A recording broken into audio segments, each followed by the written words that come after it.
Beaches were once segregated, which means that people of color were not allowed on places like South Beach unless they were going to work.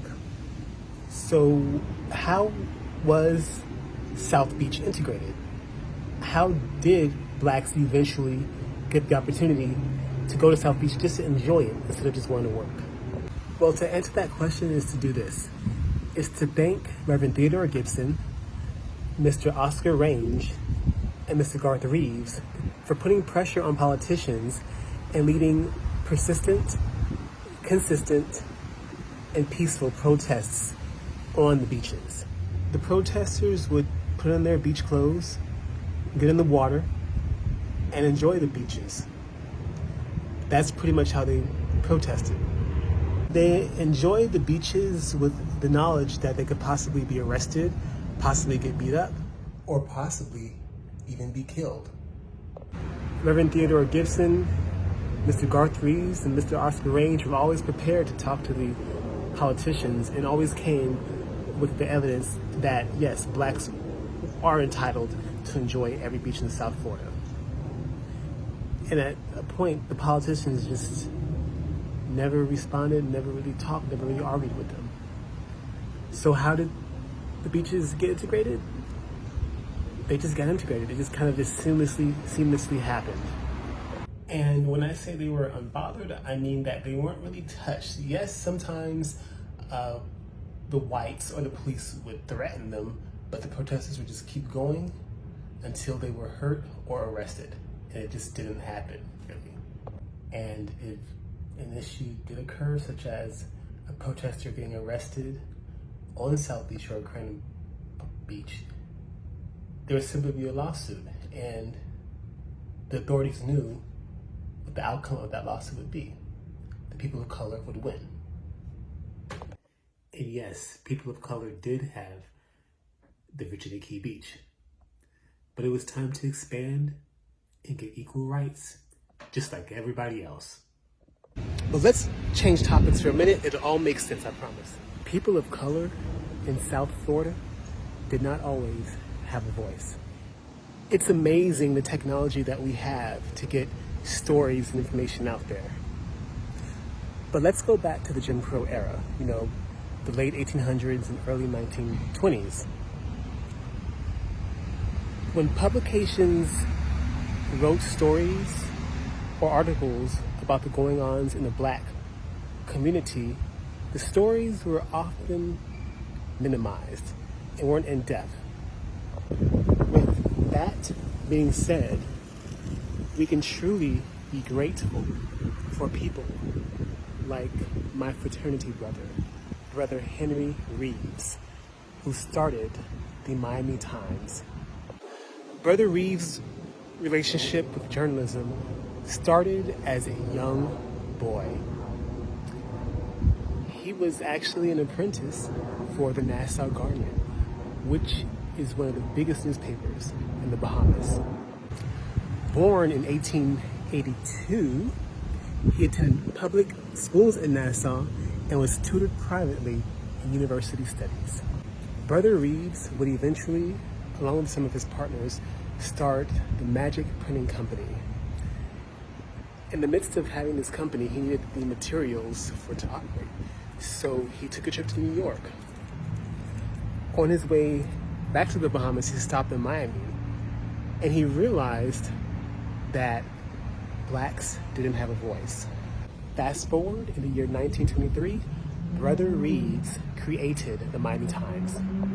One of the things that the Miami Times is famous for, in my opinion, is its obituary section. We all have an auntie or grandma who would always pull the Miami Times or purchase one to simply find out who passed away the week prior. It's more than an obituary section to me. To me, the obituary section of the Miami Times symbolizes the closeness of the black community.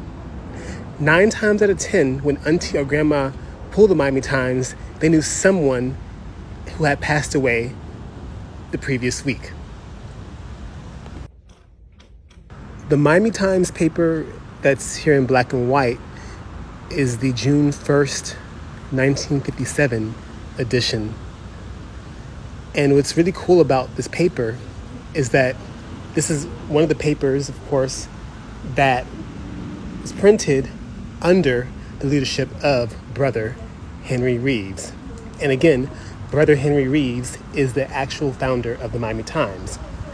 What's really cool is that Brother Henry Reeves' great-great-grandson is now the current owner of the Miami Times, and the one that's in color that we can see here was printed under his leadership. Mr. Garth Reeves said this: "Our biggest stories in those days were the number of lynchings going on around the country. Imagine that being your main story. We angered a lot of people, but we kept the fight." Now it's time to bring this full circle.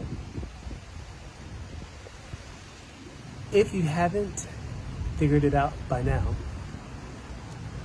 Mr. Garth Reeves, one of the men I mentioned earlier in the video, is the son of Brother Henry Reeves.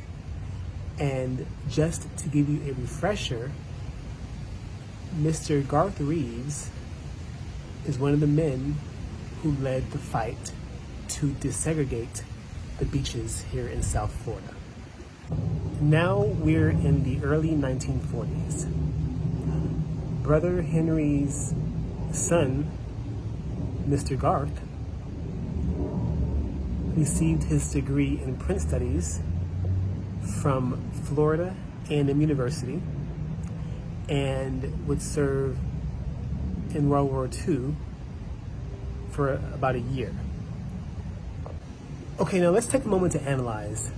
Let's analyze the fact that Brother Henry Reeves' son went to serve in World War II. He would be overseas, he would be in Europe, and he would experience a whole different world. A world where blacks were not being treated as badly as they were here in the States. He brought that energy of what positivity could be back to the States. He came back and he got right to work at the Miami Times under his father, Brother Henry Reeves. Brother Henry Reeves is one of the charter members of the Rho Sigma chapter of Phi Beta Sigma Fraternity Incorporated here in South Florida. However, Mr.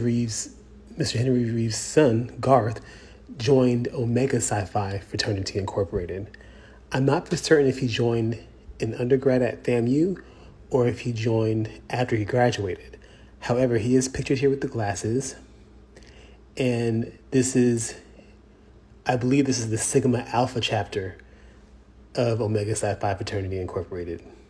This picture had to be taken between the mid to late 1940s.